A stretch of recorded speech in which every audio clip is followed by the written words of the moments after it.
SMTAX, digital small business support with a human touch. I'd like to officially welcome you to the SMTAX Transire launch. As I've mentioned, my name is Bongiwe Beja.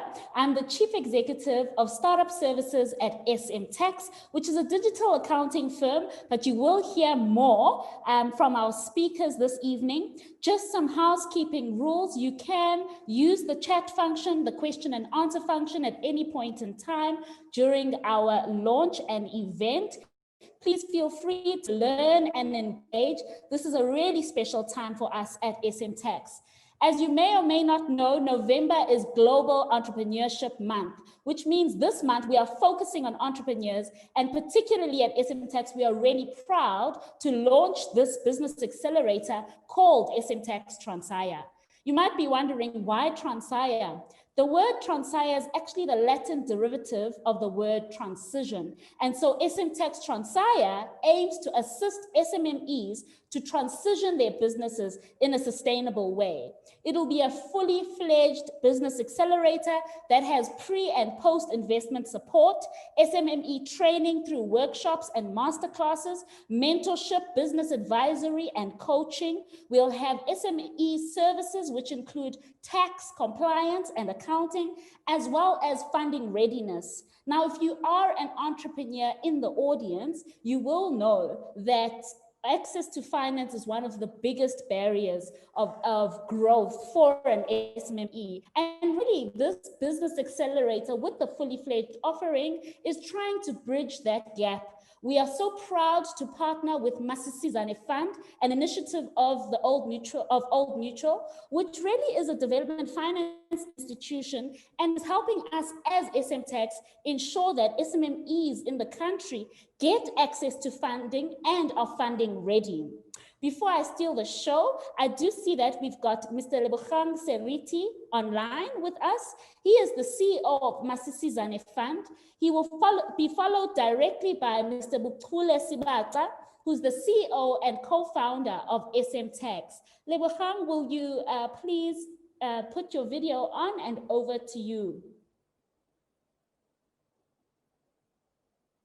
I see we are having challenges with Mr. Seriti's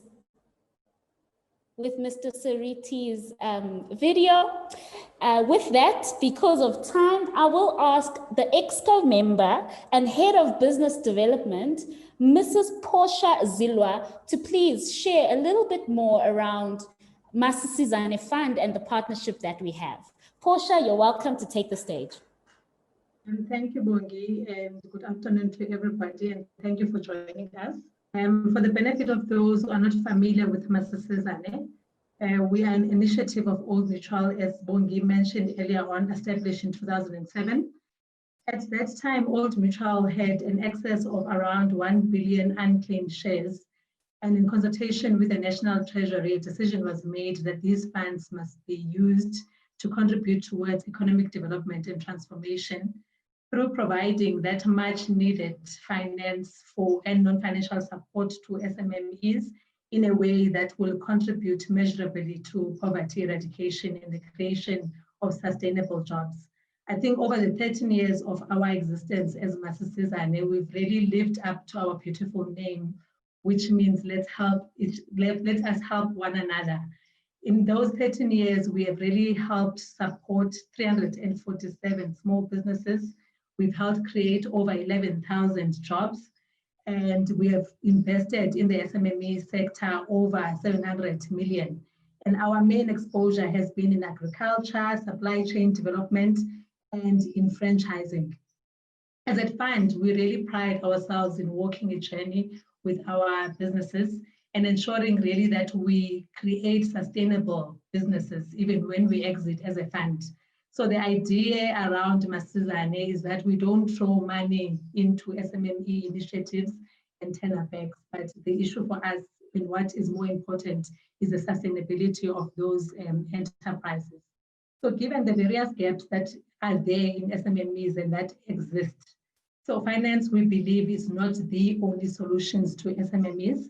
We believe that we need to equip our investee companies to become competitive on their own by offering a holistic business support services and not only funding.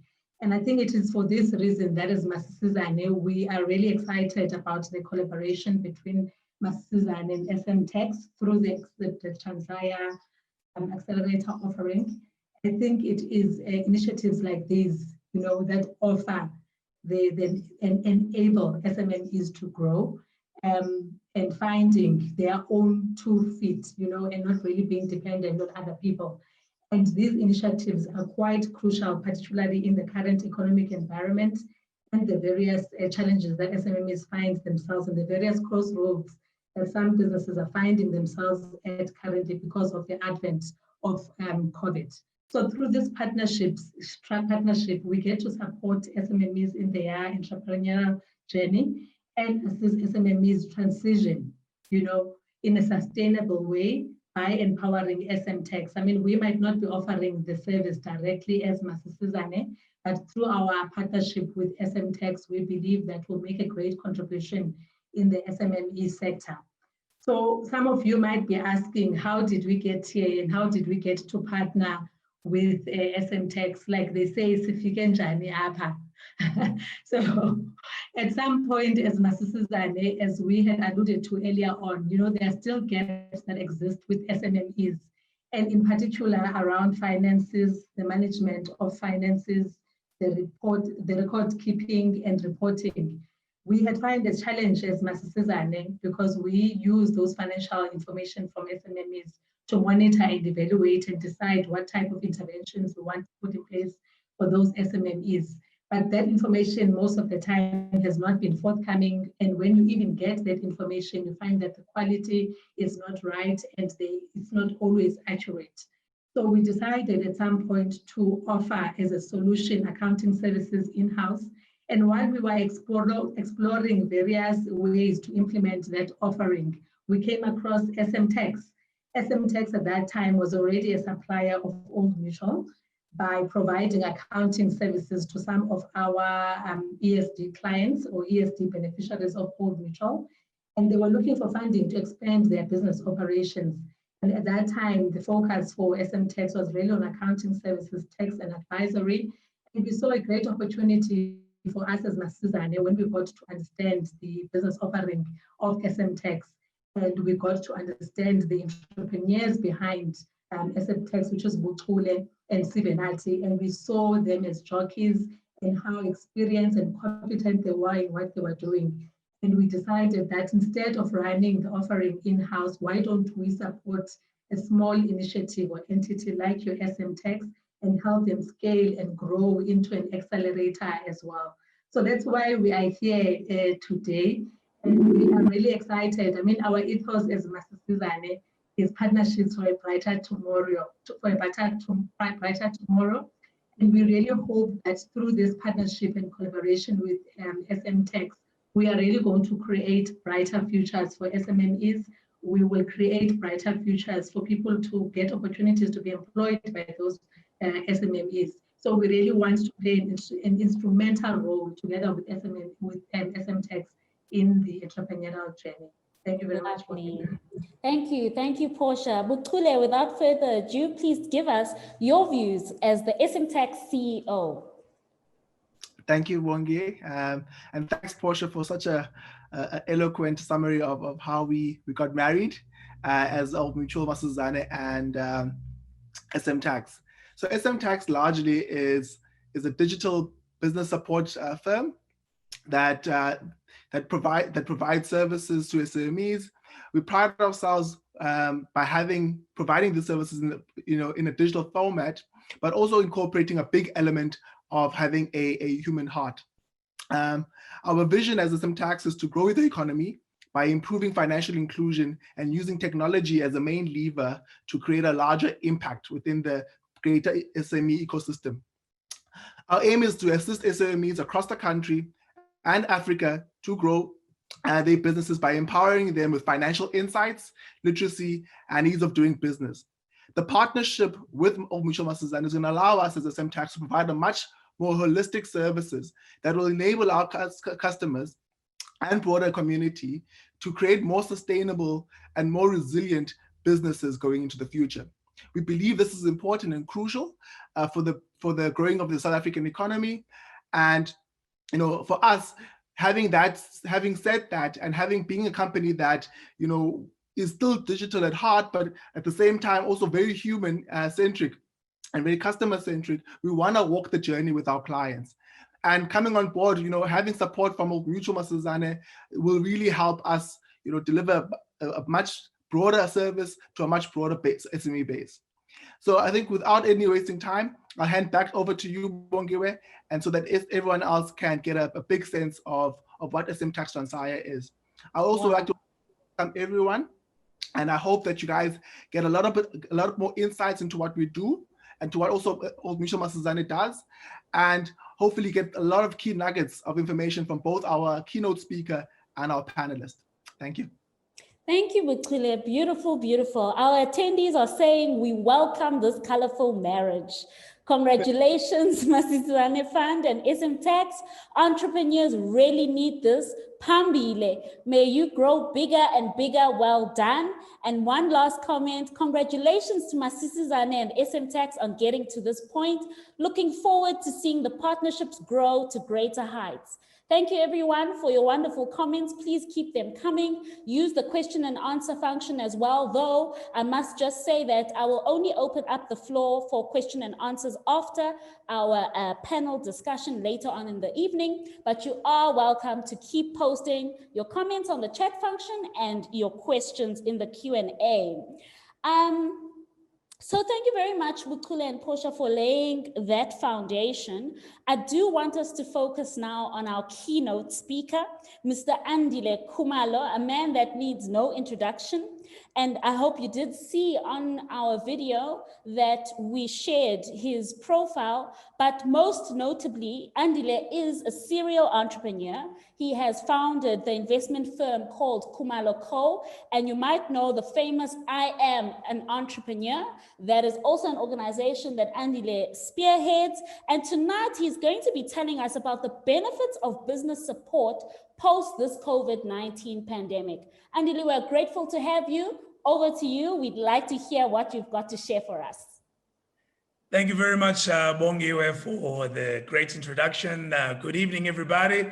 It's 12 minutes to 5 in South Africa. And it is a Tuesday, so it's not yet Boozer Thursday. So hopefully everybody's still behaving. Thank you very much for the invite to this, shall we call it a wedding ceremony? Hey, I keep hearing about marriage and everything. So I'm glad I made it to the reception. And traditionally only special people make it to the reception. So I feel like I'm a special person here. Thank you very much, everybody, for giving me the opportunity. My name is Andile Khumalo, as Bongiwe has already said. I have known of SMTAX for the past couple of years now. Really impressed with what Bukhile has built over the past few years in his business. And I'm really chuffed to be a part of this very big announcement and this very big marriage happening today. I've got a few things that I'd like to say. The theme is obviously talking to, let's call it the benefits of having support from some kind of business support structure, something that kind of helps you kind of raise your business going forward. As a chartered accountant myself, what's the word I'm looking for? I'm biased towards business support, particularly when it comes to financial support. So I've got a few things that I'd like to share with you. If the host could allow me to screen share, that would allow me to be able to share my presentation, if you guys don't mind, because I do have a few things that I'd like to share with everybody else around what I think this particular pandemic has allowed or given us as an opportunity. So Bongiwe, I don't know who's the person that's sharing the screens or allowing people to share the screen. If they could give me the rights, that would make my life a little bit easier so that I can get into my presentation. Is that possible? Yes, it is.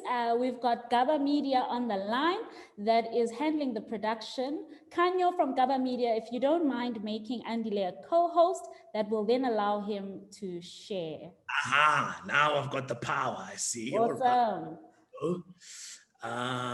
Let me see, how do I do this quickly? These things are never easy, you just gotta keep going. All right, let's go open. Oof, there's a lot going on here. All right, so I'm not sure what you guys can see. Can you see anything from me? Nothing as yet, Andile. All right, okay, give me a second. While you look, I'm just going to read a few more of our comments. Please do, because I do need a bit of time. I'm not sure why I can't go straight to the presentation I'd like to share. Please do. Awesome. Farad is telling us congrats on this exciting partnership to drive SME development agenda in South Africa. And another marriage comment, may the marriage move from strength to strength. I recently got married. I wish I got these comments at my wedding. This is amazing. Tukisang, a union made in ambition stars. I love that. Looking forward to seeing this partnership grow. Tony telling us, congratulations, SMTAX. I'm sure this initiative will grow and impact on many role players. These are wonderful, wonderful messages. Thank you. Please keep them coming. Andile, is technology on your side? You know what? It's giving me a bit of trouble. I'm going to try one more time. If it doesn't work, I will just talk to it so that everybody will unfortunately not get all my hard work that I prepared for you guys, which kind of is a but you know what? Sometimes these things happen. So be that as it may, I'm happy to go ahead without it. I'm going to try it one more time. If it doesn't work, I'm happy to go without it. Okay. I do have a question for Portia. Portia, thank you for sharing the background. Does Masisizane Fund have interest in funding service-based businesses in the maritime space? Perhaps if you can answer that question now. Andile, it looks like we're winning. Just give Portia a chance to answer and then we will launch into your presentation. Portia, if you can unmute yourself. There we go. Thanks, Bongi. Thanks for the question. So it is something that we could consider under our supply chain development funding. We provide funding across various sectors as long as it is backed by a particular contract or offtake agreement. So I am willing to take that up maybe offline together with the person who's asking that question, but it is something that could be considered. Excellent. Thank you very much, Portia. Andile, it seems that the marriage is working. Things are aligned. Your presentation is now showing. You can go ahead. I've been married for 16 years. So a marriage that is 2 minutes old is, let's just say it's early days, okay? But we'll see. We'll see how it goes. Thank you very much, you guys. All right. So I want to talk about the benefits of business support in COVID-19. I want to talk about some of the very tough things that we've gone through as business people in COVID-19 and what it all means. My agenda is we're going to talk a little bit about the features of a COVID world, which I think is quite important for us to just be one with, because we didn't choose this, it happened to us. But I do think that we as entrepreneurs need to get to grips with the fact that it is what it is. And we need to talk about what does it all mean in terms of the impact on business. And of course, the second part is then what does it mean for us as entrepreneurs? Because things could be happening out there, but not everybody may be able to distill what's happening out there to what's happening in our businesses and how we should behave as a result. And I'll leave you the few tips of what I think will help you thrive. And a lot of the things that I will be sharing are not possible if you don't have any business support services like the marriage that we are celebrating today. So in my view, I think the big features of a COVID world have been low economic growth, high unemployment. We've already seen the stats come out of South Africa. A few weeks ago, we got our stats updated, and we all found out that we are doing worse than we would have expected. There's a lot of industry disruption. It may be obvious in certain industries like tourism, like air traffic, and many others, but in some industries it may be less obvious. So there's going to be industry disruption. And the question with industry disruption is whether or not that disruption is only for a time or it's likely to continue and likely to persist. High corruption in our environment, even more so. Perhaps we're a little bit ahead of many other places in that we're seeing a lot of results or outcomes happening in there. But that's what COVID has also unfortunately lent itself to. All the corruption in PPE, etc. What is the impact on business? And of course, the low business confidence. And as lockdown has come to level 1, we're seeing some of the confidence kind of come back. So we're going to touch on that. But all of that makes no difference if you don't understand what it means to you. What is the point of all this information that you hear in the news? You listen to economists tell you about it, but it actually means nothing. Well, let's start with low economic growth. What does it mean for you? If any of you guys celebrate birthdays, I certainly don't, but I know many of you guys do. Imagine if you arrived on your birthday and somebody had a birthday cake, but that birthday cake was a half birthday cake. It was not the whole cake. It was not a circle. You couldn't cut 15, 14 pieces. You only had a half a cake. You would absolutely feel like you've been cheated, right? And rightfully you have been. Well, that is what happened to our economy. Q2, year-on-year numbers showed that our economy more than halved if you compare the second quarter of 2020 to the second quarter of 2019. And it tells you that what COVID has done in this year has been nothing short of just groundbreaking. It literally halved economic activity because we had a country that just did not operate. So what does that mean for you? It means that in terms of number of opportunities, halve that by 50%. In terms of number of prospects or new clients, halve that by 50%. In terms of the budgets that you set for yourself, when you thought 2020 was 20 plenty, well, it's not 20 plenty, it's 20 half plenty, because that's what COVID did. And those are the realities. So we all got a half a birthday cake. Then we had unemployment. People stayed at home, could not go to work because the factories had to be closed because of the lockdown and restrictions. And those companies that were allowed to be open were only essential services. So if you guys in economies or other sectors like mining could operate, but many of us were forced to work from home. However, the majority of our workforce cannot work from home. They don't have the means nor the equipment to work from home. They don't travel with laptops. They don't have unlimited data like you and I have in our suburbs, because that's not the work that they do. They have to travel from their homes into an office or a factory in order to earn a living. So clearly that meant that people were not productive.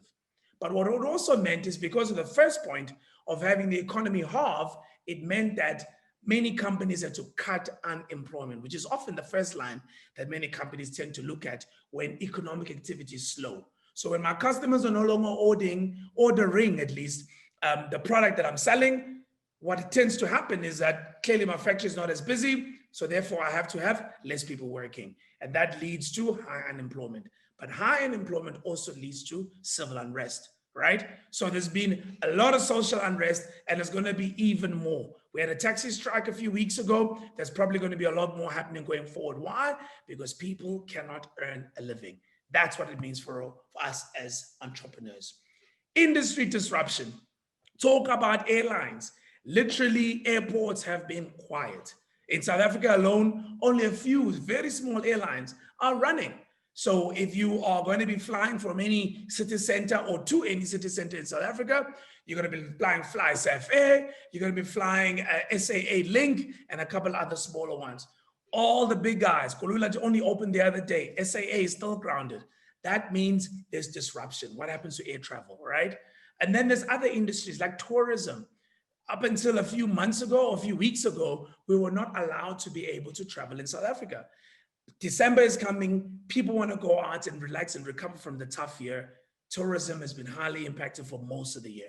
What happens now? Is this going to continue? What kind of investment do owners of properties in the tourism sector have to implement? What happens to restaurants? All the checks that you need to do when you go to a restaurant. Should you be going to a restaurant? Because with all the compliance you could do, you still run the risk of contracting COVID-19. So all of these industries in a COVID world remain under this environment of insecurity and a lack of certainty going forward. And then in comes corruption. Why? Because suddenly new industries get created. PPE becomes a new thing.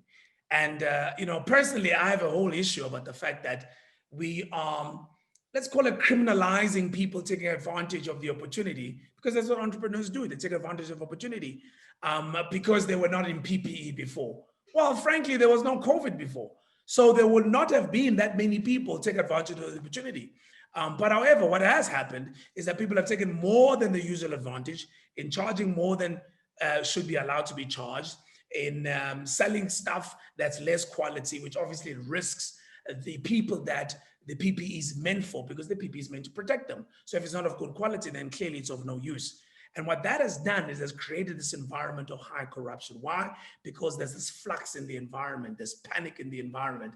Now, for you and I, what that means is that there's less opportunity for us to be able to go hand in hand, line by line, mano a mano, and have a fair opportunity in any business opportunity that might arise. Why? Because corruption has made its way in. So the people that know, the people that are in the system are the ones that get ahead. And that's what COVID-19 has also created. And of course, in general, there's been less business activity. Why? Because of lockdown. But all of this means what? What are the desperate measures it calls for? Well, these are the tips that I'd like to share with you. And these tips are often only really possible if you have the support. And let me pause for a moment and talk about the need for support in COVID-19. COVID-19, ladies and gentlemen, is an anomaly. You know, many people that are older than you, even older than me, and I'm old, I've lived through various blips in economic activity. Some people will tell you that they lived through the dot-com bubble of the 90s. Some people will tell you that they lived through the global financial crisis of the mid-2000s. Some people will tell you that they've seen this movie before when the oil crash happened in the 90s. But all of us now can say we lived through a global health pandemic where the whole world stood still. Now, the realities of an environment like that is the first thing that happens is a cash crunch. Liquidity becomes scarce. Why? Because obviously businesses are not operating, and someone and something must fund that lack of operation. So the only people that are able to thrive or even survive in that environment are people that have access to liquidity. And what tends to happen is that small businesses don't have a lot of reserves to keep going in an environment where there isn't cash flow, in an environment where there isn't turnover, there isn't revenue, there aren't clients buying and selling because it's dead. No one's working, it's lockdown, it's level 5. No one's going to work, no one's ordering products. So that makes it very difficult for people to have the oil that allows the wheels of the economy to turn because there's no liquidity, there's no cash flow flowing. So it is in those environments where we all need a lot of support. Now, obviously in the South African context and like many other economies, we've tried to provide that help, but that help is only limited. It can only take us so far. Banks have tried the best they can do. And we know that the government and the banks agreed on a very big scheme that only this much of you and I as entrepreneurs were able to access. Why? Because of the rules, right? Banks are banks, right? They're lending other people's deposits. Even if there's a guarantee scheme from the government, there's a lot of conservatism when it comes to lending that money. And that is where, for me, business support comes. So the marriage we're here to celebrate is important to entrepreneurs now more than ever, because now more than ever, you need the skills to be able to find your way around this very difficult time. You need to find a way to navigate your way out of this pandemic and the impacts, especially because a lot of the impacts that we're talking about are going to last for a long time other than what we've seen before. Or what we've seen now is probably the worst, but it doesn't mean it is the end, because for a widely available vaccine, it's going to take a while, even though there's encouraging news. So what do? I'm an entrepreneur. I'm in these times. Things are tough. Everything you say, Andile, makes sense to me. What are some of the tips? I'd like to introduce you to a concept that I'm sure Bukule and his team at SMTAX will agree to.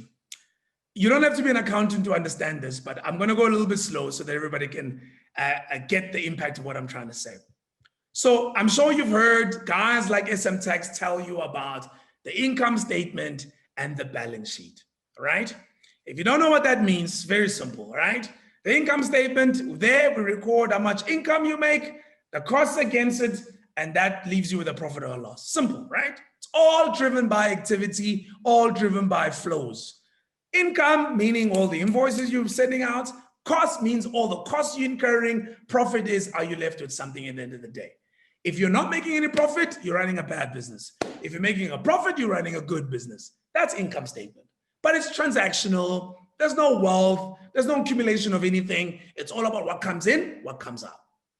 The balance sheet, on the other hand, is about wealth creation. It is trying to measure, after all your activities in the income statement, what do you have to show for it, right? So it measures what we call assets and it measures what we call liabilities. And the net of that can either be net assets, which means you have more assets than liabilities, which is a good thing. Or it can be net liabilities, which means that you owe more than you own, which is a bad thing. Nobody wants to owe people more than they actually own. So in summary, your income statement is your scoreboard, right? That tells you how the game is going. Am I making profit? Am I making losses? And the balance sheet tells you how you're going to be, how are you doing in the long run? Are you creating wealth or are you destroying wealth? So the tip I want to give you today is, as an entrepreneur, what COVID-19 has forced us to do is to split our lives between an income statement world and a balance sheet world. You're going to have to choose certain things that you're going to have to do just to make sure you keep the lights on. And that's your income statement world. Now, in income statement world, we have to generate revenue. Without revenue, we don't have a business, because then you'll just be left with lots of overheads and costs, which obviously means you're going to make a loss, right? So everything starts with the revenue line. You got to be billing. In a COVID world, you beggars can't be choosers. You can't be choosing, oh no, I like fashion. I can only make revenue if I sell really beautiful dresses. Yes, in a perfect world where everybody's buying beautiful dresses, you will be able to make a lot of revenue from your beautiful dresses. But in a COVID world where people just need masks, and because you're in fashion, you can make the most beautiful face masks. Guess what? You should consider making some beautiful face masks. Why?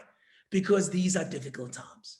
These are times where you need to do what you need to do to generate the revenue. The income statement becomes the most important part of your life in these times. These are not the times to be all selective and be all pretty and pretty about things. These are the times to find ways and means for you to generate an income, enough income to cover your costs so that you have a residual or a profit that you're able to survive and fund your lifestyle.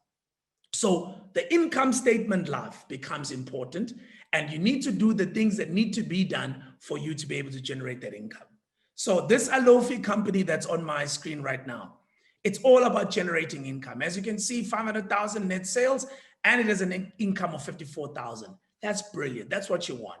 I'm saying to you that during COVID, it matters less how you make the 501,000.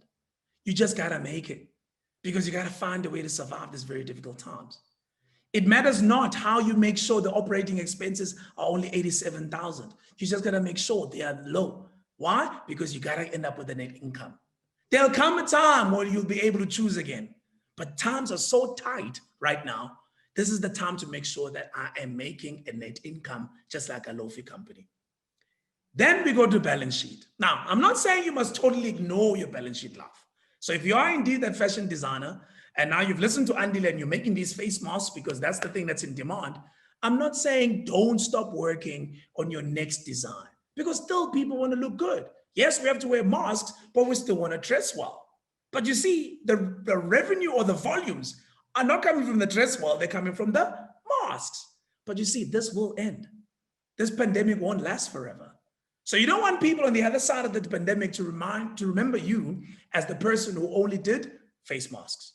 So you've got to also work on the balance sheet life, but it is not as important as the income statement life, because the income statement life ensures that you've got oxygen.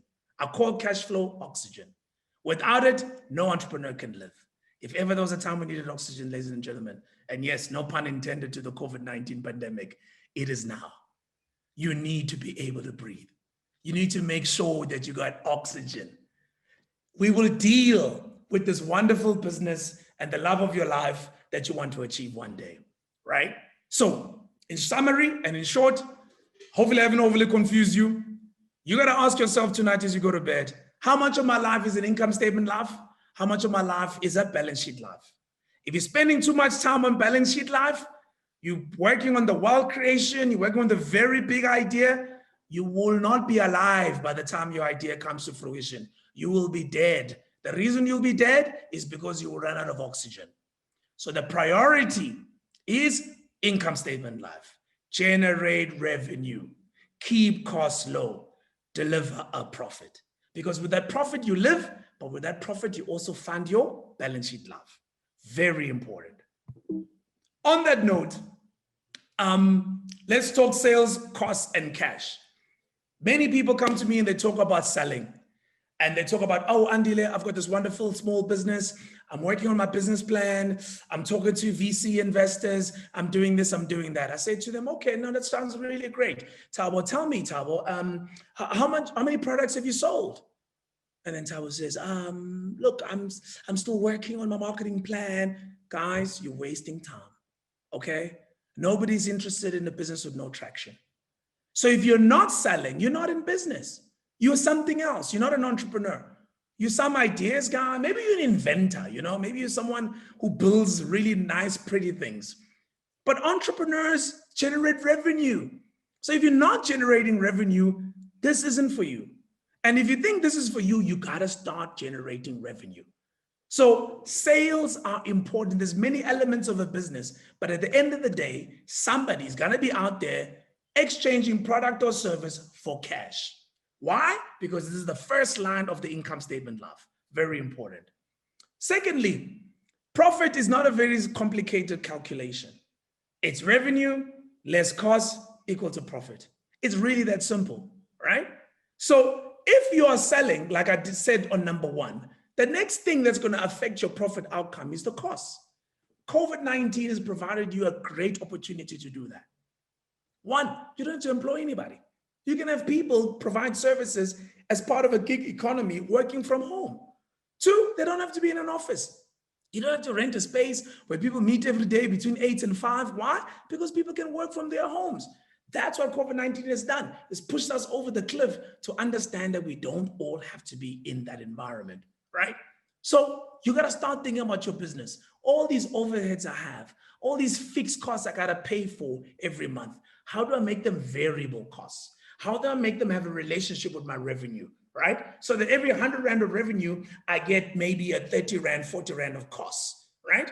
Then that's fine, because if I make 0 Rand revenue, then I have 0 Rand costs. But imagine, most people are stuck with overheads, rent, electricity, lights, staff, tons of staff. Just go to people and say, I need you to do this. When I have work, you will bill me. But you see, if you bill me when I have work, I can pay you. You know why? Because I have work. So work on making sure that your costs stay as low as possible. There's never been a better time to have this conversation than now. Even landlords are open to the idea. Why? Because all the properties they own, all over Sandton, vacancies are higher than I've certainly ever seen in my working life. Ask the Broad Points, ask the Redefines, they will tell you. So this is the time to negotiate every single cost in your business. And lastly, cash is absolutely king. It is oxygen, it's the ventilator. It's the thing that's gonna save you from COVID. So simple rule, collect early, which means if you have a customer that you're gonna do a job for, first thing, try and make sure they pay you up front. If they can't pay you up front, ask them to pay you 50% up front. If they can't pay 50% up front, ask them to pay you within 7 days of invoicing. If they can't pay within 7 days, ask for 14 days. If they can't 14, 21. If they can't 21, 30. At 30, you stop. You say, no, I can't finance you. I'm not a bank. This is my job.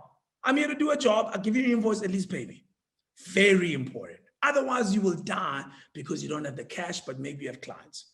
Secondly, pay late. If you've got suppliers, other than other small businesses, I have a soft spot for other small businesses. I think we should pay fellow small businesses on time or as early as possible. But between you and I, all those big corporates, they have this wonderful thing that listed companies have. You know what it's called? It's called a rights issue. So a rights issue is when a listed company goes to shareholders and says, hey, shareholders, listen, we just need more cash, you know? we've got business, but we just need cash. Can you just give us cash? And shareholders just give them cash, just like that. In 24 hours, they put out an announcement, it's oversubscribed, they've raised billions, all in 24 hours. They are not gonna die because of you and I. They're just not gonna die, okay? So pay them late, staff them, pay them late. They'll figure out a way, all right? Small businesses, pay on time. But all the big companies, pay them as late as possible. And then lastly, something that companies and small businesses don't do, they don't preserve cash. You gotta preserve cash, guys. There's nothing as beautiful as going to bed at night, knowing you got R1 million, 2 million rand, ongayidingi. You're not gonna need it tomorrow. No one's gonna call you. It's just sitting there pretty in your little call account, earning you call interest, and it's available when you need. Please try and do that. When you have excess cash, it's not an excuse for you to go and buy yourself a Porsche or an X5. It's an opportunity for you to preserve cash, because things like COVID-19 can happen again. And then how are you going to survive? So let's learn from this pandemic. So in summary, I'm saying income statement life is about generating income. Balance sheet life is about generating a bit of wealth, create wealth. Right now, priority number one is how do we generate income? Focus on generating income. Even if it's not something you particularly enjoy doing, if you are able to do it and you know you're good at it, and we all have those things. Let me get an amen. I see you all nodding. We all have those things, né? We know we're good at them, but we don't necessarily like it. But everyone says, but Portia, you're really good at this thing, man. Just do it for me, please, show me. And you're like, yeah, I know I'm good. This is the time to say yes. Please, Portia, do it now. Send the invoice, get the money, do the thing. Out of COVID, you can be choosy. And then balance sheet, don't lose sight that there's going to be a life after COVID. This will end. So you got to keep the big dream alive. You got to keep the crazy ideas alive, but they are secondary to making sure you generate cash and you have the oxygen. Ladies and gentlemen, that's all I have to say. Bongiwe, it's back to you. Wow. Thank you, Andile. I am giving you a virtual high five and a round of applause from me. One of the attendees are saying, Andile for president. And of course, they loved the stuff them. Hey, I like this gentleman, very articulate. Stuff them was one of the comments. Kuma is feeling fantastic to witness this collaboration between SMTAX Transire and Masisi Zane Fund. Really looking forward to this. And one of the comments from your speech is creativity and agility is needed to survive the COVID world, which is essentially what you were saying. Ladies and gentlemen, we will be having a question and answer session after our panel discussion. What I'd like you to do is, if you do have questions specifically for Andile, please write them in the question and answer functionality. And if you've just got insights and comments, please use the chat function. I don't want to waste any more time. We've got just a little over 30 minutes to the end, so I want to give focus to our panel discussion. We've got a few entrepreneurs that are in business, and I hope they are not the inventors you were talking about, Andile, that are just big dreamers, but they're actually doing the things that need to be done. Tsepo Moloy from Stockfella, Katu Mufamadi from Dropper, Sivenati Sibata from SMTAX, and Tabo Hleza from Masisi Zane Fund. A warm welcome to you. I would like to give each of you 2 minutes to just share who you are and what role do you have. Literally 2 minutes. I will be strict because I actually want to get into the panel discussion. So Tsepo, if we could start with you, please tell us a little bit about who you are. Don't go into the story of your business because I will be going through that. Super. Thank you, Bongiwe, and great speech by Andile. Good to see you again and good to see all our fellow friends. So Tsepo, I'm the founder of Stockfella, a fintech company that assists stockfiles to manage their stockfiles administration and easy, convenient, transparently. By virtue of a background, I like the intro that you gave, but most people don't know that I'm actually an engineer by books. I was in mining engineering, and then I moved into finance. I've been in finance for just plus 10 years now. And yeah, this is where we're at. Started Stockfella 2016 and we're going on strong now. In the beginning, I was an inventor, but we quickly moved away from that. It's called pivoting very quickly. Yeah, I believe that if a person can give you 1 rand, then there's value in the business, and you just have to know how to multiply 1 rand to 10 rand, 10 rand to 100 rand, and so forth. So that's what we do every day at Stockfellas, find ways to continue to multiply our revenue. Thanks. Awesome. Thank you, Tsepo. Beautiful. Katu, let's hear from you. Hi everyone, my name is Katu, founder and CEO of Dropper, the on-demand e-hailing platform for courier and logistics. My background, I'm a computer nerd, that's what they call us. I spent like 5 or 6 years in corporate until I started Dropper, founded Dropper in 2016. We went through all the different stages of pilot, pivoting, market fit. We've raised funding from government institution, incubation, acceleration, angel investor, private equity. So we went from generating 1,000 a month to maybe 1,000 every 10 minutes. So I've really walked through the journey over the past 4 years and have a bit of understanding of going from corporate and more structured academic environment to where we are today. Yeah. Lovely, Katu. Thank you. Great to have you with us. I'd like to go to our host, Thabo from Masisizane Fund. Thank you, Bongs. Good afternoon, everyone. My name is Thabo Hleza. I look after pre and post investment at Masisizane Fund. Been in the DeFi space for quite some time now, and I think the intro was made by Bongi, and my passion is really how do we help businesses to grow and scale sustainably.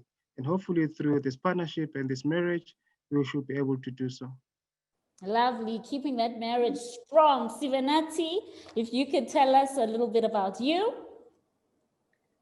Hi, Bongiwe, everyone. Thanks to you and I guess all the speakers for starting out.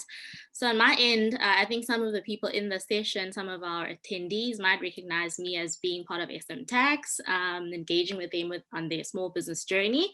So I think my background, what people may not know is I'm actually not an accountant, and I think that just, gets lumped together as an accounting and tax firm. So I think I actually spent quite a long while working with Old Mutual in my previous life in the actuarial divisions, and I think like Katu, I'm a nerd and Tsepo, but probably a numbers nerd more than anything. So that's who I am at core. Outside of that, I'm a mom of 2 boys, 2 small boys. I'm also big on entrepreneurship, love entrepreneurship, and that's why, at SMTAX, I do what I do, with the big SMTAX family. So I think what drives me and why I wake up every day is really to support small businesses, having been one as well, walk the journey, and growing up from an entrepreneurial family. What I live for is to support small businesses, and I believe that the best minds available in the country should really be behind that struggle or that fight. Of really financial inclusion. And so that's what I do. And that's what I will continue, I guess, at SMTAX driving. So that's probably what you don't know about me. Thanks. Awesome. Thank you, Sivanati, a mom of 2 that is also a numbers lady. Right. Let's go straight into our panel discussion. I'd like to hear from our inventors that became entrepreneurs. I'll start with you, Katu. Give us the story of Dropper. How did you make 1,000 Rand in 10 minutes? Tommy, I need to know how that happened. And also, I understand you've been part of an accelerator before. If you could just share with our audience, because obviously we are launching as SMTAX Transire, which is a business accelerator. Were there any benefits in being part of an accelerator? Katu, over to you. Just a brief background about Dropper. While I was in corporate South Africa from 2009 until 2015 December, I was just a computer programmer there at one of the big banks. And the Dropper started when I was assisting my sister during that time when I bought a truck to help her catering business have transportation.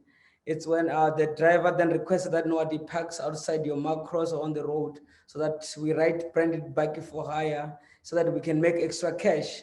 Then in 2015, one of my colleagues, early 2015, went to the US and came and said to me, hey, I use this thing called Uber there. Maybe you should stop this corporate thing and try to build something similar for a business. And that was a light bulb moment. Yes, I think that was around June. I had to unwind my personal liabilities, get rid of the BMWs and everything, so that by December I packed my bags. That's when I started building the dropper platform, basically the Uber for baggage and trucks. So 2016 was basically being pilot, and during the pilot, the only person that you can easily get money from was the government, of course. So that's when I got to TIA MLab Innovation Hub family, where we were able to do an MVP. 2017, that's when I moved to acceleration. That's when I was part of the Amin Accelerator with IDF. That's when it then the business, remember I had a pilot / MVP, but I didn't have a lot of things that accelerators offers. That's where they had to sort out the organizational structure. All I had when I got there was just the CIPC document online and a bank account. So they had to sort out things like the organizational structure, the financial forecast, like HR policies, due diligence, commercialization, pre-commercialization. Will there be anyone that's gonna buy this product? Also the funding structure. And then I spent the whole of 2017 on acceleration.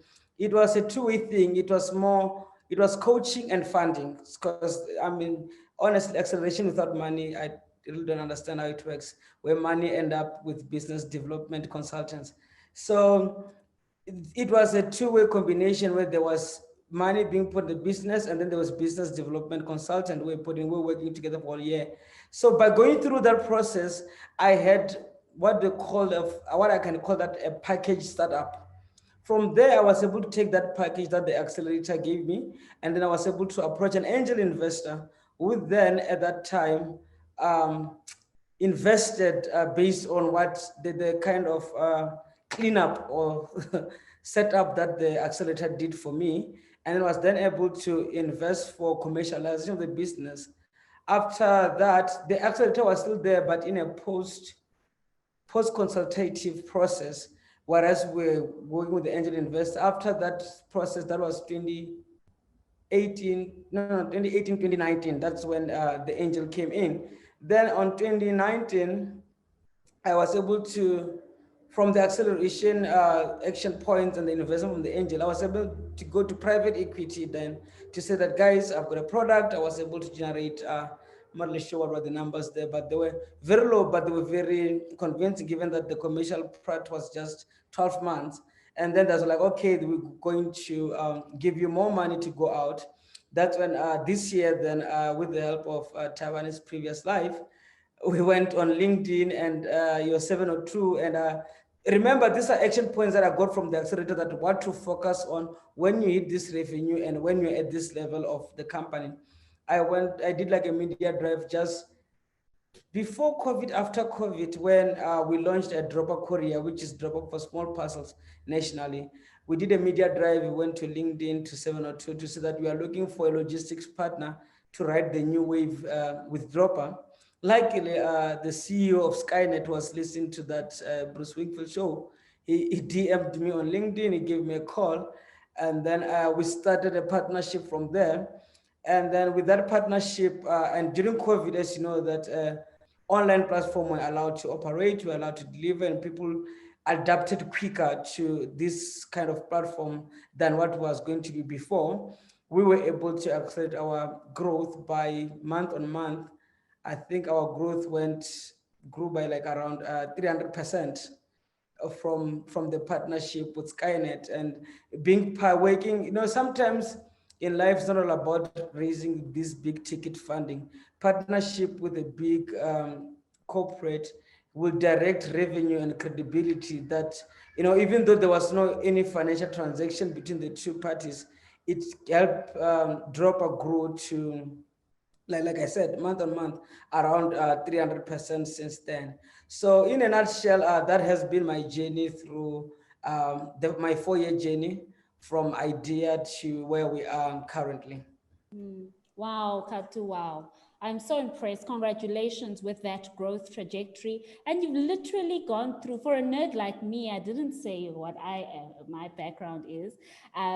For a nerd like me in the development finance space, who's gone through absolutely every form of funding, angel investing, venture capital, private equity, and even going as far as using that marketing support and forging a relationship with a corporate to gain that growth, is absolutely commendable. The things that I just want to draw to everybody's attention in Katu's story that relate to the SMTAX Transire Business Accelerator is the fact that the reason why we've partnered with Masisi Zane Fund as SMTAX is to do that combination that Katu is speaking about. The coaching, getting the SME funding ready such that they can attract the funding that they need in order to grow and scale. While our panelists are discussing here, I will be dropping in the chat our URL for SMTAX Transire for the people that are in the audience and are wanting to sign up. But let's not waste any more time.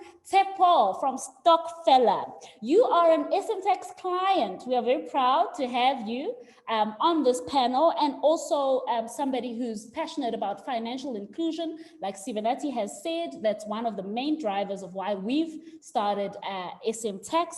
But please tell us, what is Stockfella? How did you end up where you are? And also, if you have been part of an accelerator, share your nuggets and insights of what works and what doesn't. Thanks, Tepo. Thanks, Bongi. Yeah, I'm a proud client of SMTAX. I think we've had some matches around boxing, myself, Sivanati and Bukule, where I question their mathematics, but I won't go into those details. Yeah, look, similar to Katu, it was also a pain point starting Stockfella. I tried to start a Stockfella. I think being a mechanical engineer and numbers person, I thought I could just do this thing over an Excel sheet and people will start paying and, and off we go. And little did I know that it would become a big headache for myself. People used to call me and say, look, how much have I paid? Where are we with the current balance? So I just started, it fell apart because I was just not strong administrative wise. And hence why we've actually got SMTAX there to do a bit of accounting and HR stuff with us.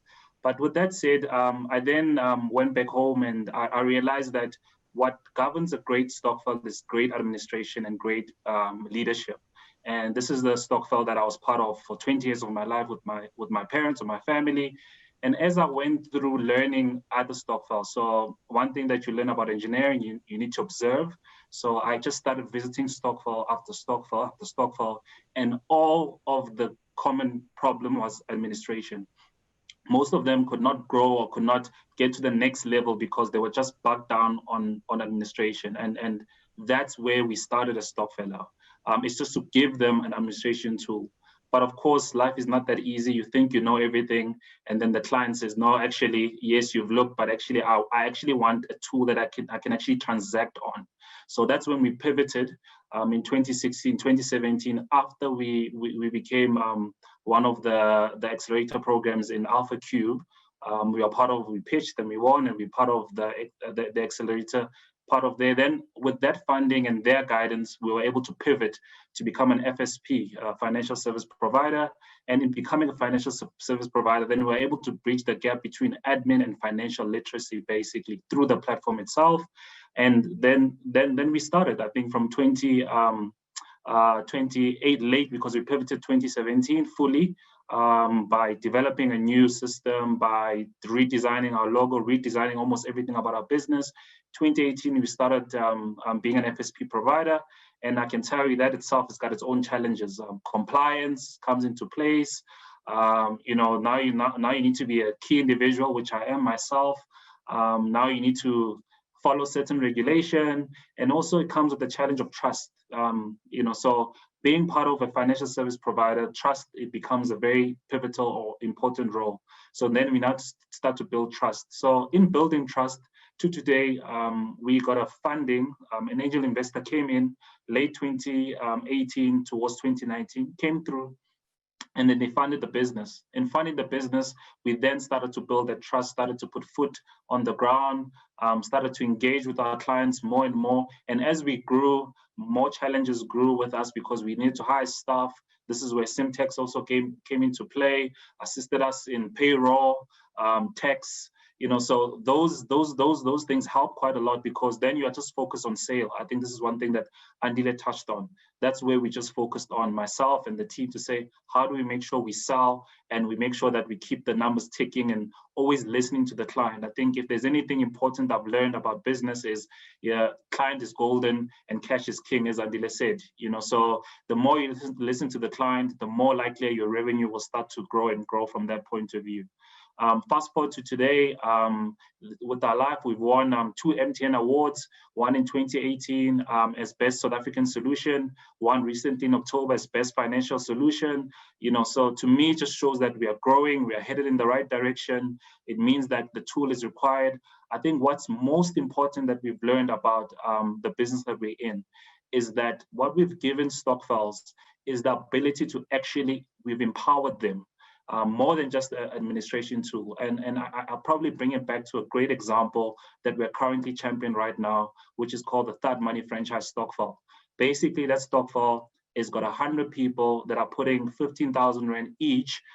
During COVID, they were able to raise 3 million Rand. So now there's 200 of them, 3 million Rand in less than 6 months, and they're buying a franchise. So that just shows you the power of technology, the power of community capital, bringing people together. I think if there was ever an opportunity right now, is an opportunity for those who feel like they've been marginalized, those who've been let go, now they've got that big paycheck because of pension funds or whatever reason is, it's time to pull it together in a working community capital and actually start something for yourself. And this is what we see on our platform. Thank you very much. Thank you, Tsepo. Beautiful, beautiful story. Again, ticks the boxes for the nerd in me. Going back to our roots, being Stokvels, I'm really, really passionate about rural and township markets, where I know for a fact that there's many a Stokvel that's put a child through school. There's many a Stokvel that got the Bongiwes, the Bukules, and the Sibenatis, the jobs that they have today. So big ups to you. I'm really, really proud of you. I'm glad that Old Mutual and Masisi Zane Fund are on the call. If ever things go south, Tsepo passed his RE1 and RE5 exams. You've got a key individual and a representative, a phase representative here. So well done on that. I'm also, I only passed the RE5. I haven't had to be a key individual. So congratulations there. On your story, Tsepo, what I want to highlight where it links back to SMTAX Transire is the fact that, both you and Kato have touched on this in your growth period, because you guys are talking about 2016, 2017, a couple of years ago, and then there was this huge growth. And what I hear from your story is that you got marketing, HR, and sometimes legal support through being part of an accelerator, which typically in an SMME environment, you might not have a fully fledged team that can do payroll or a fully fledged team that does HR. But through that support that an accelerator provides, you then are able to gain scale. And that's exactly what SMTAX Transire seeks to achieve. We want to give SMMEs the right equal platform and equal footing to allow them to grow and scale. And like the name suggests, transition for growth. So thank you. We've learned a lot, Katu and Tsepo. I want to now turn to the two partners that have gotten married today. And we'll start with SMTAX. Sibenati from SMTAX, if you can tell us what financial pressures SMMEs have faced during this time. I know Andile gave a lowdown, but as SMTAX, like you've been servicing people like Tsepo, how will SMTAX Transire then help bridge some of these financial pressures or finance gaps that we see? Perfect, thanks, Bongiwe. Definitely, I think Andile has pretty much delved right, opened that discussion up wide, and I think did quite a really, really nice overview of the just really the economic situation in the country, and specifically focusing on small businesses around the impact on them. So I want to agree with him, 100%. We've seen it just generally with our client base and generally in our network and broader, ecosystem, that the challenges really are they're big, and the impact has just been, it's very, very difficult to even measure, but very, very big impact, a negative impact on small business owners. So I think the biggest being, the loss of revenue, and that's created a huge pressure. And if you imagine a tap closing where cash flow was coming in, a lot of small business owners struggling with that, to relook at how to open back that tap and to restart. And I really love Andile's advice on that is just, get out there, do beggars can't be choosers, look at other revenue streams, pivot your business, look at how you can open up that tap. And for us, that's probably been, and I want to reiterate, a business isn't a business without customers. And I think the biggest challenge has been, getting new customers in these tough times, and just retaining the existing customer base one would have had for the services or products they would have been selling before. And I think that's been the largest problem with COVID-19 and the pandemic is the loss of revenue. And so I specifically want to also mention that for small businesses, revenue generally, there's a lot of small businesses doing well as well before COVID and during COVID. Some small business owners having found opportunities, like you mentioned, with the various types of gaps that opened up. And I think one of the issues just being cash flow, a major challenge in the sense of someone then having lost revenue, being able to manage that those fixed costs, the salary costs, the rentals, and the huge pressure, cash flow pressure. That's what we've seen a lot, and what you would expect. So and I think for those entrepreneurs that have found gaps, some of the challenges being or found opportunities, the challenges being not having necessarily the cash flow as well to action those.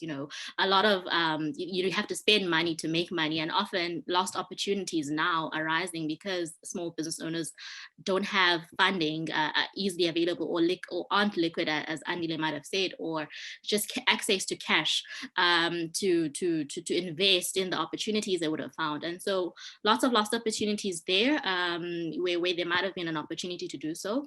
But I think some other pressures, HR has been a big issue, non-financial, but also having financial implications, with retrenchments and people not being able to keep their employees happy on board, and having to restructure that. So that's been a huge headache for small businesses that traditionally would have the help. And I think a lot of the work then that their employee base might have been doing, falling back to the jockey or to the entrepreneur. And already, if was struggling with that before, HR and just delegating work, taking it back on, it's just a big challenge for small business owners. So there's a lot of non-financial impact that then has a financial impact on the business. Really is what we've seen and what we would expect. So, and I think I want to tie it back and say that, not trying to reiterate what Andile said, but a lot of it is that to get out of it is where we found that small businesses need to focus more on, is how do you transition through the COVID-19 period? How do you gain that resilience, and how do you make it through? And some making it through, but also looking at opportunities that now exist to really take advantage of.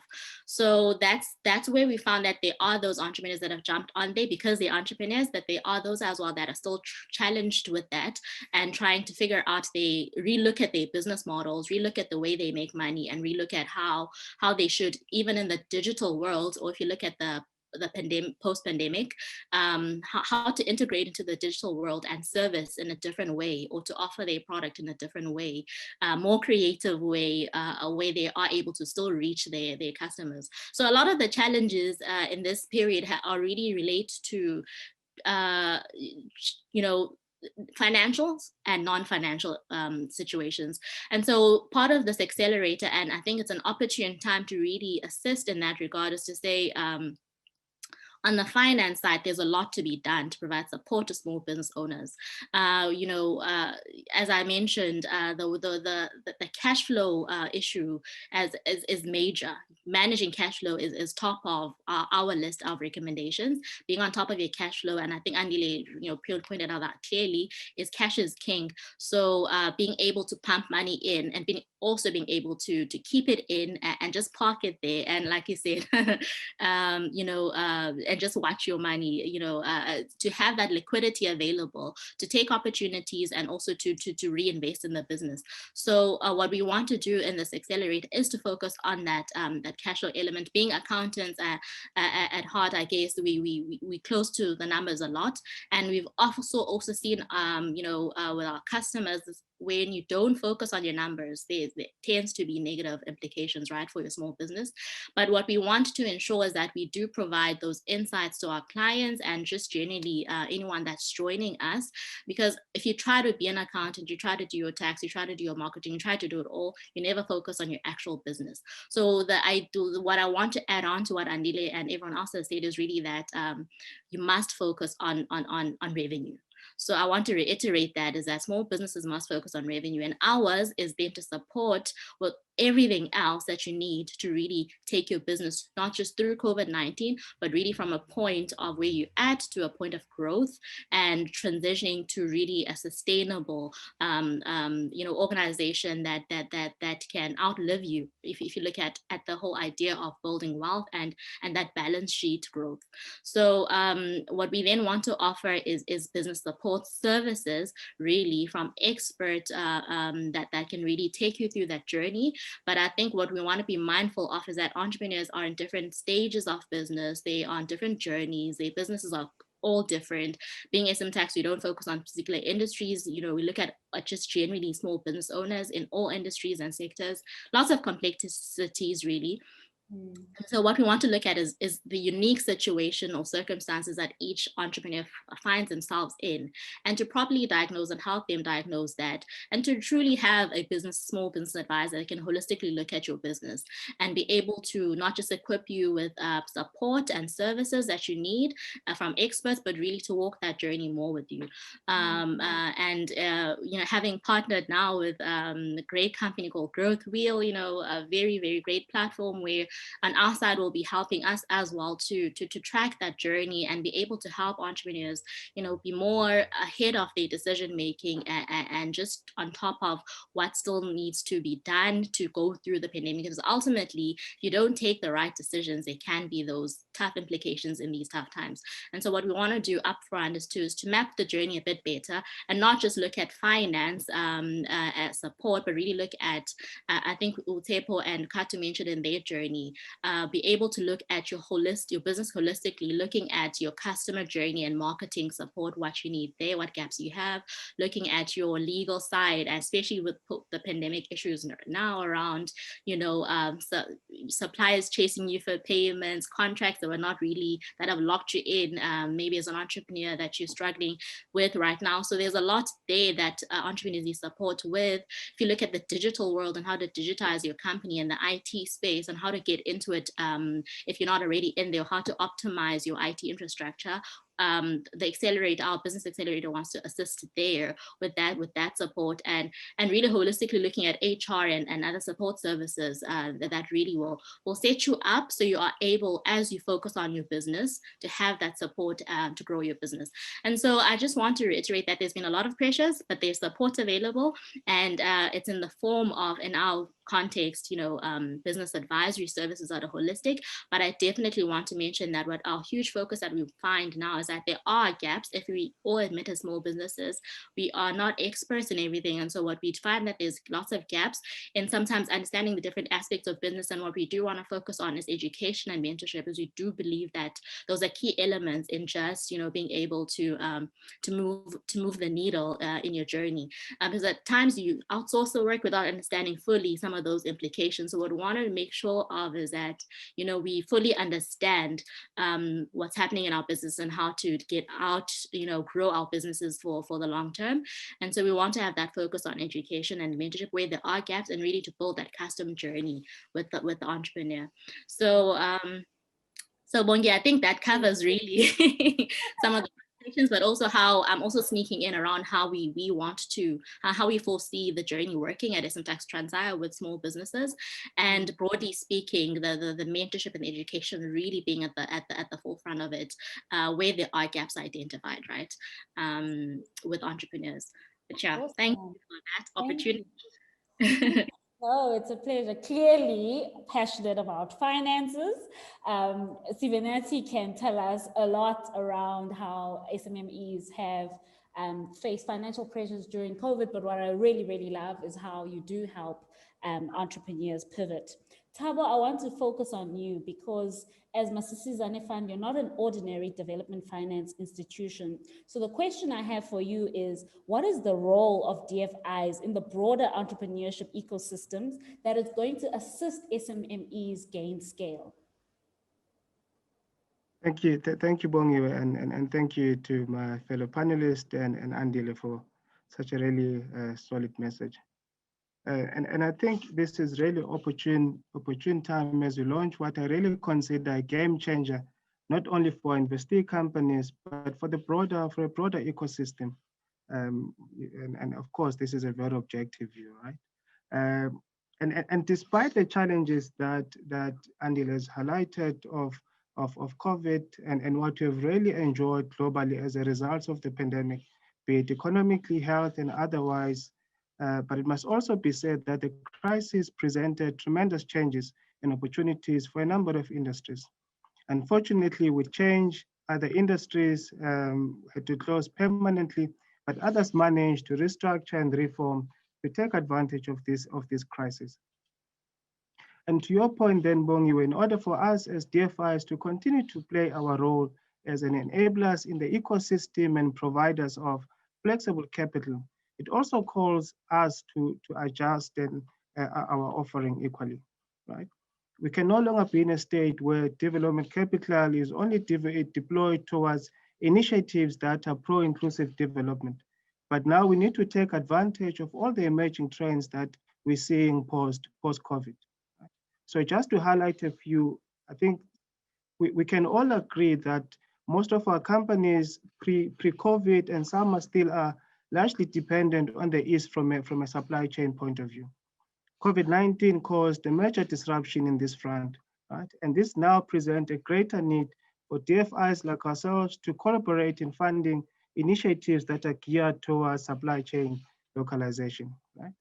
So both Tsepo and Katu have highlighted this, that the crisis also presented a shift in the mode of consumption. If you look at companies like Zulzi, Stockfeller, and Katu and his team as Dropper benefited greatly from this shift in consumption pattern. Of course, these trends were prevalent pre-COVID, but COVID helped to accelerate the rate of adoption, right? Which also calls us as DFIs to make sure that then we equally consider funding that is geared towards accelerating digitization, which is why then we saw a need to partner with SMTAX, and I think Bukula and Sivanati have highlighted that digitally is at the core of what SMTAX does, right? So it really helps us then to reach our broader customers at a larger scale, whether you've got COVID or not, but we've been able then through this partnership and hoping we'll continue to make the meaningful impact and the business support and the capacity building that we provide to our businesses at a larger scale. But more broadly, Bongs, I think this change calls for a greater flexibility and agility in both our funding models, our structure, and the manner in which we assess application as well as our area of focus, right? But more importantly, and Andile has highlighted this, there's a greater need now than ever to collaborate with a clear intent to assist our clients with access to our networks, access to our partnership, and to extend where we've got linkages into the broader market, right? And this is what we aim to do with this partnership. And as a fund, through the partnership, we also intend on repositioning our offering by continue to walk the journey with our investee companies from pre-investment support. Here we're looking at businesses, we're saying, well, we've got a proposition, but it needs a bit of panel beating, crystallizing before it can be presented to your committees. And this is what then SMTAX will help us make sure that at least the message is crystallized, is very sound, there's a solid investment case that can be taken forward. And post-investment, we also look at assisting our businesses to grow and scale sustainably and all the way up until we exit the underlying investments. Lovely. Wow. Thank you. Thank you very much, Thabo and Sivenati. From a host perspective, you've really then added that layer that we needed to understand why this marriage is important and why we need SMTAX Transire in the broader ecosystem. Ladies and gentlemen, we're now at the stage where we will be taking questions. What I will do is I'll prioritize the question and answer platform and come back to the chat functionality. We did say that we would like to close at 6 p.m. We've only got 4 minutes. So if you could please humor me and possibly we will end at around 10 past 6. And so I'll just go through without wasting time, the questions. So the first question we have is how does one repurpose the model of the business in midst of low economic growth? Andile, I think this was for you. As you had listed, low economic growth is one of the things that have happened in this era. And Lisiba wants to know, how does one repurpose the model of a business in the midst of low economic growth? I think business models must be able to sustain themselves, notwithstanding the kind of peaks and troughs of economic activity in any case, right? So you don't want a business model that only does well when the economy does well, and that forces you to close down your business because the macros are not working out. However, of course, all of us as entrepreneurs, if there's one thing we could all wish for, is an economy that grows. I think many successful entrepreneurs in slow times just do what is sensible. And what I would advise the entrepreneur to do is that if you can see that things are slowing down in the general economy, or there are certain impacts that kind of slowdown is having on your industry, that you do the sensible thing. You know, you minimize your cost the best way you can, because the economy is affecting everyone. So people, it's not a hard conversation to have with your suppliers that times are tough. And people probably are willing to kind of meet you halfway because they also know that times are tough. Right now, probably the easiest things to save costs on are things like rent. Poor landlords are having a really hard time, but they'd rather keep you on the books at a lower cost per square meter than lose you in totality. I think banks, I mean, they get a lot of stick. I think a lot of them are willing to consider all sorts of provisions to kind of give you breathing space. But so the answer is, you want to build a business model, ideally, that still does well even in a slow economy, but be sensible, try and minimize your costs, try and keep going. But if all signs are that this is the wrong business to be in this environment, and this environment is likely to persist, also don't be afraid to walk away. You know, sometimes the best decision you can make for yourself is to make the decision that I can no longer make this thing work. I've really tried everything I really could. And that's the whole point of proprietary limited companies, right? Governments set them up so that we as entrepreneurs can try, give it our best shot. And if it doesn't work, we can be able to move on to something else. And I find that many entrepreneurs really spend a lot of time and energy and stress and even their health and end up in critical wards in hospitals because they're trying to hold on to something that, you know, by no fault of their own is just not working. So sometimes you need to have the presence of mind to walk away. So for me, whether you walk away or you're sticking with it, just be sensible. Lovely, thank you. Kagisho says, congratulations to Masisizane and SMTAX. I know Masisizane does not support primary agriculture. Are we going to keep the status quo, or is there something to look forward to? What will the partnership bring us for those of us that are in the primary agriculture space? Thabo or Portia, I don't know if you'd like to take that.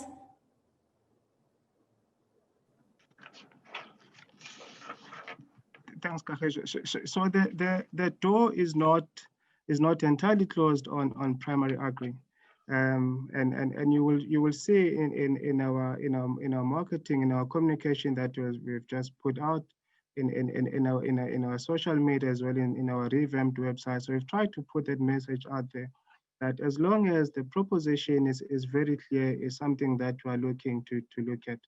So what I will drop, Kahesh, I'll drop my email address so we can then take this forward to assess then what the opportunity in primary agri that you're looking at. I think Portia alluded to this at the beginning of the session, that the genesis of the fund is really a development fund that is pro women and youth-owned businesses in the peri-urban and rural areas, which is predominantly where primary agri is. So we still have do look at opportunities in this space, but do drop me an email, then we can assess that accordingly.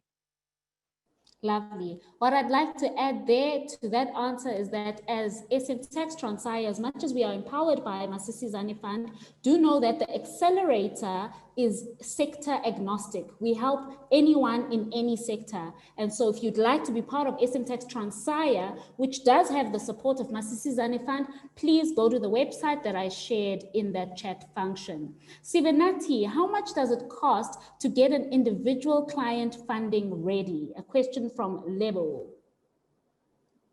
Hi, Lebo. Thanks for your question. Great question. I want to answer that quickly. It's included in the accelerator if you're part of it. We will be helping you get funding ready. It's part of the agenda is to really get you, I think if you look at it, ready for growth, sustainable growth, and funding ready. So that's an included service for all of the clients that go through the accelerator. Thank you, Sibenati. Bukule, hi there. I'm very interested in a partnership with Masisi Zane. However, I'm more interested in the corporate planning, management, and development side of services. My husband and I are in desperate need of this type of training and mentorship service. Can someone please contact us? This is from Umoja Rope Access is the name of the fund, or rather name of the SMME, and our client is Marian. Who can contact Marian? She's in desperate need of management and development services. So Marian is one of our clients. I know them very well from Umoja Rope Access. So they should have my email. Please drop me an email and I'll direct you to the correct person to talk to. The SMTAX Transire does have that a mentorship arm, so you are in the right place. Awesome, thank you. Andile, back to you. Thank you for the incredible presentation. On the income statement side, to ensure the lights are on, do entrepreneurs or SMMEs have a responsibility in their reasonability of their prices for PPE with regards to hiking selling prices because of high demand? Even though we are facing an economic, this is a true entrepreneur, even though we are facing an economic crisis? Or is it a matter of just trying to survive if there's a willing buyer for your selling price and a willing seller? Andile, that is from Uko. Uko, it depends what you're trying to achieve. If you want to be an opportunist, ride the price, my brother, charge the highest you can, take the money and run, and tomorrow you will have no business. If you're trying to build a business, charge a fair price, take care of your customers, they'll keep coming back, and you will build a business. Awesome, awesome, thank you. I am mindful of time. We've got 3 more questions. What I will do is I will save these questions and we will try to get them answered post the fact. I want to now change my attention in the chat function. Some reactions from our attendees. Katu, did you use Growth Wheel at Innovation Hub? Did you use the Growth Wheel platform when you were part of the Innovation Hub? Yes, I did. I want to be honest, right? It's just a tool that accelerators use to monitor your admin or whatever you need. It gives you a great perspective, But at the end of the day, outside of the growth wheel, you need to go out and do the actual tasks and functions. Like I said, the growth wheel encompasses both the aspects of business, legal, HR, marketing, funding, or whatsoever. It will show you the lack, but it won't give you progress. So it's a nice administrative tool, yes, but please also You go guys, out. the entrepreneurs, still need to do the work. I Yes, love that, Katu. yeah, Yes. Awesome, great. We will also be using Growth Wheel at our accelerator. I hope the entrepreneurs are listening. It is not up to the advisor. The entrepreneur still needs to do some of the actions that come out of the Growth Wheel tool. But I have to agree with you, Katu. As a Growth Wheel certified business advisor myself, I love the tool. We did have a request that please drop your contact details, speakers, for possible contacts in the future. Ladies and gentlemen, all our speakers are active on LinkedIn. I think it will be easiest if you can just invite them on LinkedIn, look for their names, and that's great. Tsepo, congratulations to you and the team. Stockfella rocks is what some of the reactions that we've had. A comment rather than a question. Pure financial management is the Achilles heel of many established businesses. When things go bad, they really go bad. Marian is saying, to make your business grow, the entrepreneurs should concentrate on what they do and find a good small business finance company, look after your business finance in terms of tax and compliance. And I'm sure, Marian, you meant SMTAX, right? SMTAX is that small company that can help you with your finances and your tax and compliance. We are here for you. Hilton from Growth Wheel telling us that globally, business advisors with strong financial skills and knowledge help SMMEs grow faster and sustained longer. SMTAX have all the ingredients to help any business. We have a few people that have put their contact details there. Tina Nodada is asking, Katu, do you provide nationwide logistics solutions? Oh, you answered in the chat. Tina, I hope you saw the answer there. We do provide national career service. Ladies and gentlemen, I know that we are over time by 7 minutes, and so I would like to respect the time. As I promised, there are 4 questions now that are pending in terms of answers. We will try to get a hold of you. If I could ask Kilebukhile, Tebucho, and Uko to share their email addresses and their questions in the chat function so that we ensure that you are answered. But unfortunately, that's all the time I have for this launch. It has been an absolute wonderful marriage and a wonderful, wonderful launch. I'm really excited. Thank you to all our panelists. I'd like to do an official vote of thanks to our clients and our stakeholders, to Gaba Media, who's been in the background as our technology and production partner. They are the ones who did that video that you saw in the beginning. If you'd like to see it again, follow at official SMTAX on all social media platforms. I also want to do a special thank you to our partners on SMTAX Transire, being Growth Wheel South Africa, which is an international business advisory platform. And Katu, whilst I agree with you that it's just an admin platform, I'd argue that if you join the SMTAX Transire Accelerator, it will be much more than that, though you are very right, SMMEs will have a role to play. I'd like to also acknowledge Farad from Simply Connect. We've been mentioning that we are a digital accounting firm, and most of these sessions and mentorship and online learning that we'll be doing will be done and delivered digitally. And so Simply Connect has partnered with SMTAX in Global Entrepreneurship Week on the 16th of November to offer cheaper internet access. We are very excited about the partnership. So if you do join SMTAX Transire, we'll tell you more about our partnership with Simply Connect, allowing you to connect easily on the internet. And of course, Masisizane Fund, as well as the broader Old Mutual family. None of this would have been possible without you. I know that the CEO of Masisizane Fund is in the audience, Mr. Lebogang Seriti. I want to say thank you to Portia and Tabo, as well as your entire team at Masisizane. You have truly been an amazing partner. We are looking forward to this marriage. I hope it lasts forever. there was a comedian, Umoshe, who was speaking about marriage, saying that there's a biblical verse that what God has put together, let no man put asunder, but the Xhosa name asunder. We don't want asanders in this marriage. Let no man put asunder to this marriage. I want to also convey a special thank you to the SMTAX executive team. That's myself, Sivenati Bukule. We've done it, guys. It's been an amazing journey. I really, really want to honor you tonight. I think this is timely. And of course, we would be nothing without our staff at SMTAX. So the SMTAX team that has joined tonight and the broader SMTAX team that we work with. But it being Global Entrepreneurship Month, the focus really is on entrepreneurs. So my last gratitude goes to entrepreneurs in South Africa. I hope you know the role that you play and that we are all relying on you. Andile painted the picture. I would not be happy with a half birthday cake. Butule and Sivanati, please note, when it's my birthday, no half birthday cakes, ne?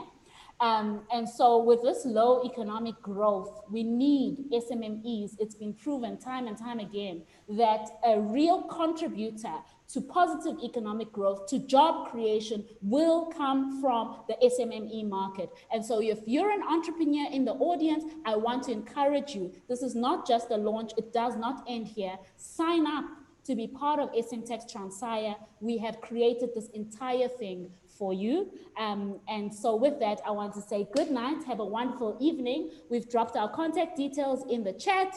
And thank you to everyone. Bye, everybody. Thank you. Thank you to everyone who joined.